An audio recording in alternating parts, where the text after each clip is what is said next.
नमस्कार, PPA 24 news में आपका स्वागत है। आइए नजर डालते हैं आज की खास खबर पर। कृषि कानूनों के खिलाफ किसानों के धरने पर सुप्रीम कोर्ट सख्त, कहा 2 हफ्तों में समाधान निकाले सरकार। किसानों के धरने के चलते दिल्ली यूपी सीमा पर सड़क बंद होने के खिलाफ याचिका पर सुप्रीम कोर्ट में सोमवार को अहम सुनवाई हुई। शीर्ष अदालत ने केंद्र और राज्य सरकारों पर फिर से सवाल उठाते हुए कहा कि सड़क पर ट्रैफिक को इस तरह से रोका नहीं जा सकता। सरकार को कोई हल तो निकालना होगा। सुप्रीम कोर्ट के इस संबंध में कई फैसले हैं। सड़क के रूट इस तरह बंद नहीं हो सकते। कोर्ट ने कहा कि किसानों को प्रदर्शन करने का अधिकार है, लेकिन सड़कों पर आवाजाही को नहीं रोका जा सकता। इसके साथ ही कोर्ट ने केंद्र और यूपी सरकार को 2 हफ्ते में हल निकालने को कहा है। सुप्रीम कोर्ट ने कहा कि केंद्र और राज्य सरकारें आपस में सहयोग करें ताकि आम लोग परेशान न हों।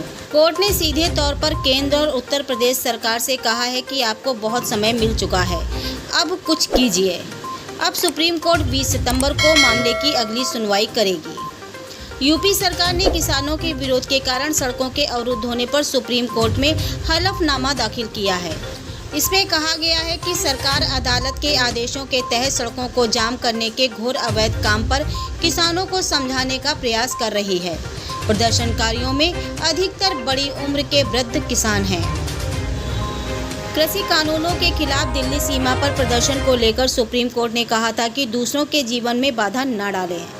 कोर्ट ने साफ कहा है कि यदि प्रदर्शनकारी नीति को स्वीकार नहीं करते तो दूसरों को नुकसान नहीं होना चाहिए। एक गांव बना लें, लेकिन दूसरे लोगों के लिए बाधा न बने। लोगों को विरोध करने का अधिकार है, लेकिन दूसरों को बाधित नहीं कर सकते। इस मामले में केंद्र सरकार ने कहा है कि इस मुद्दे को हल करने का प्रयास कर रहे हैं और 2 सप्ताह का समय चाहिए। इसके बाद सुप्रीम कोर्ट ने केंद्र को और समय दे दिया था।